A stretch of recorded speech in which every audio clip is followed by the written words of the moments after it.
Good morning, friends. How are you? I'm doing really good, and I have another story for you.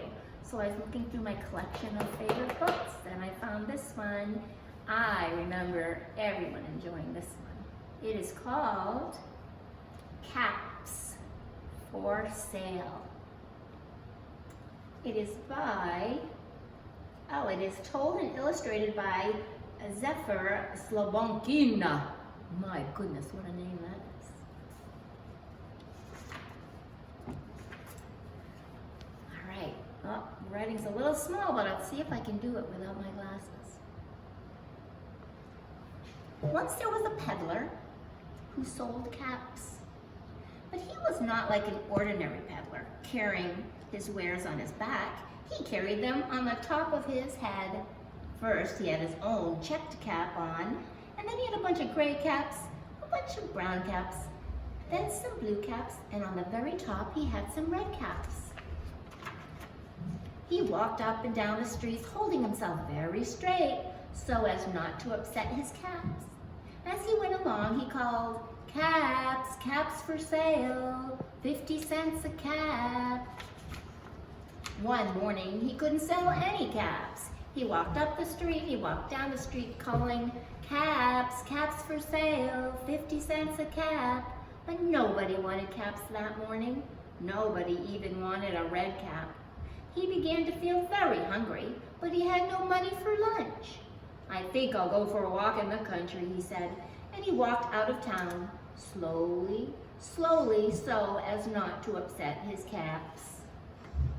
He walked for a long time until he came to a great big tree. "That's a nice place for a rest," he thought.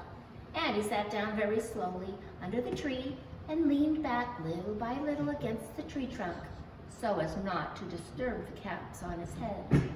Then he put up his hand to feel if they were straight. First his own checked cap, then the gray ones, then the brown ones, then the blue ones, and the very top, the red ones. They were all there, so he went to sleep. He slept for a long time. When he woke up, he was refreshed and rested.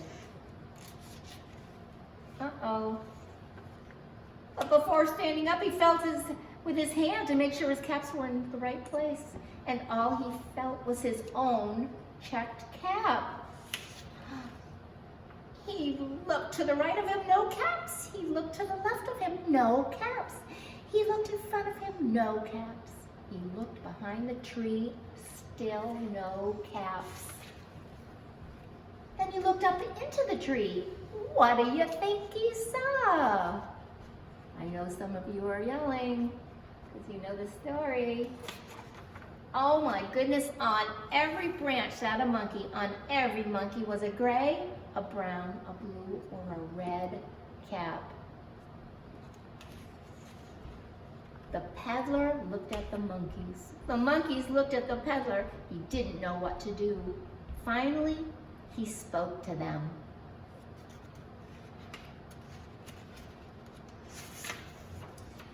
"You monkeys, you," he said, shaking a finger at them. "You give me back my caps." But the monkey only shook their fingers back at him and went, "Zit, zit, zit." This made the peddler angry, and he shook both hands at them and said, "You monkeys, you give me back my caps." But the monkeys only shook both their hands at him and said, "Zit, zit, zit." Now he felt quite angry. He stamped his foot and said, "You monkeys, you give me back my caps." But the monkeys only stamped their feet back at him and said, "Zit, zit, zit." By this time, the peddler was really very, very angry. He stamped both his feet and he shouted, "You monkeys, you give me back my caps." But the monkeys only stamped both their feet back at him and went, "Zit, zit, zit." At last, he became so angry that he pulled his own cap, threw it to the ground, and began to walk away.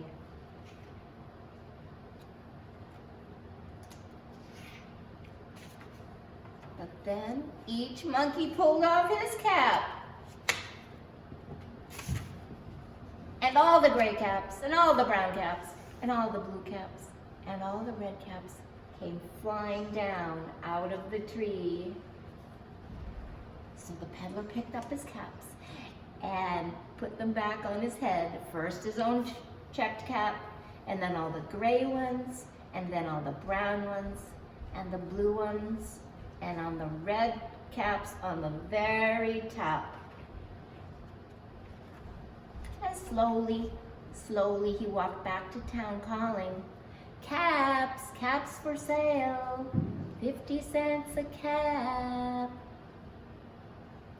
I wonder if he'll have any luck selling the caps now. Maybe he should have sold them to the monkeys. I don't know. Anyway, I like this book and it's fun to read. And I know you like it too. So you have a good day and I'll see you next time, okay? Bye.